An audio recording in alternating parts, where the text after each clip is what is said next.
Hi, I'm Laura Ingle, and you are in the strategy room. Republican presidential nominee Donald Trump fired back last night on the O'Reilly factor against House Speaker Paul Ryan for his statement that he wouldn't continue to support Donald Trump for the next 27 days until the general election. Listen to this. Frankly, the only one that Obama negotiates well with is Paul Ryan. The Shackles are some of the establishment people that are weak and ineffective people within the Republican Party, senators and others, and Paul Ryan. I think we should get support, and we don't get the support from guys like Paul Ryan. He had a conference call yesterday with congressmen, with hundreds of them, and they practically rioted against him on the phone. One person stuck up for him. So I'm just tired of non-support, and I don't really want to support John McCain, who has probably the dirtiest mouth in all of the Senate, has never heard, you know, he talked about lewd.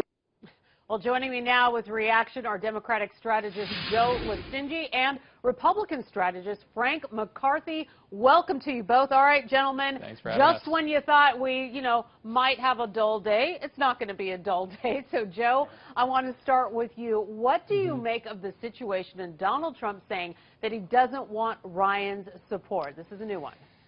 Wow. I guess we are seeing what implosion actually looks like in the real world. They have tried so hard to keep this party together.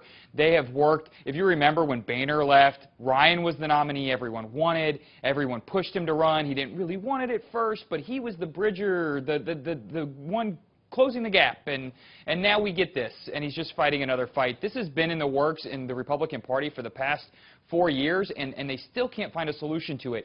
This is going to get ugly real quick. Now, Paul Ryan's got a job to do. He's got to protect his House members. That is his top priority, not electing Donald Trump.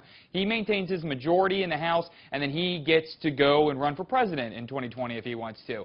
Donald Trump, on the other hand, has one agenda item, which he's had the whole entire time, which is Donald Trump. So I don't see these two mending. I don't see any healing here. And I see a very ugly, bitter fight all the way through the election with a lot of pointing fingers at the end. And Frank, Trump was down in the polls following the debate.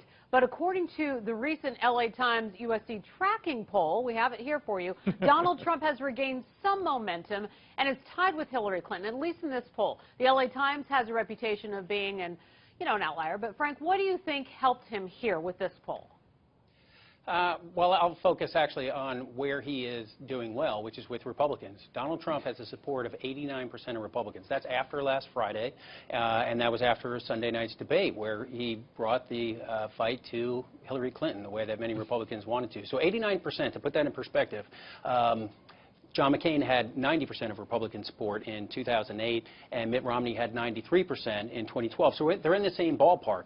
That's why this feud, this unnecessary fight, is such a distraction from him being able to pick up momentum and move forward and carry across the finish line the majority that he was going to need. They have the support in the base. It's fired up well beyond what the Democrats have on their side. He has to be able to increase those independents that are going to come on board the Trump train.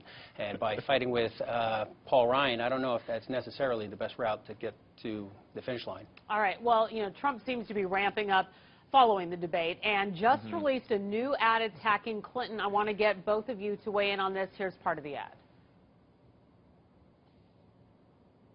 Broke to worth hundreds of millions. So how did Hillary end up filthy rich? Pay-to-play politics. Staggering amounts of cash poured into the Clinton Foundation from criminals, dictators, countries that hate America. All right, Joe, let's start with you. What are your thoughts on that? Well, there's a couple things here. Obviously, this ad is something that they need to do. Here's what we're seeing this year, and this is the first time I've ever seen this. The negative of both candidates we thought was baked in. We thought candidates or voters out there had their minds made up on the negative side of both of these candidates. And then after Friday, everything changed, because when that tape came out, all of a sudden, Trump's numbers started plummeting again. And the only way they can stop that free fall is to make sure that she follows in that downward track. Now, to be clear, that LA Times poll that you cited earlier, Trump has been leading in that poll for the past month and a half. It's the only poll that's had him up, and now he's on, again, this downward decline. And we're seeing that across the country. Nothing is going to save them right now. He's got big problems. And the base, that's great. He's got 90% locked up. Romney had that, and McCain had that, and they still lost.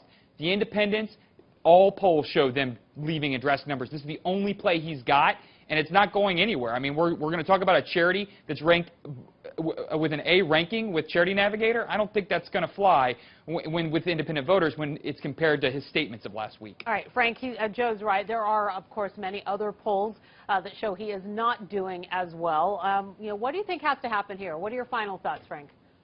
I think what Donald Trump needs to do, as I was alluding to before, is he has to try to expand that base. And I think that this ad actually helps play to that, because it not just reminds them of who Hillary Clinton is and the corruption that she has followed her throughout her professional career, but it also reminds everybody that Donald Trump is the outsider coming into this, and Washington is a mess. And I know he's banking on that with Paul Ryan. I think that part of it is a mistake. But going after Hillary Clinton is part A, and I think part B of what he needs to do is to have a positive message about how making America great again really means creating new jobs, creating new opportunities, getting rid of all of these trade deals that send our jobs overseas, and getting rid of illegal immigration, which undermines the middle class incomes and salaries. And that's the sort of message that I think he needs to pivot to. Hit her, but also make sure that people, when you're talking about Trump, you're talking about positive things, not all these other messes that come with him. Well, yeah, no more tweet storms. No more tweet storms. All right. Just be up all night to watch it. It feels like you really have to be on your phone at all times, watching Fox News, being online, to never see get any what's sleep going on. Yeah, never get any sleep. Keep that Tune in circled all on your, the time. Keep it circled on your calendar for October 19th. Of course, Chris Wallace taking us through the last and final debate. Thank you, Joe and Frank, for joining us here today. Thanks, I know Laura. we've got Thanks for more having to us. talk about in the days to come. For complete coverage of the 2016 election, go to foxnews.com. I'm Laura Ingle. Thanks for watching.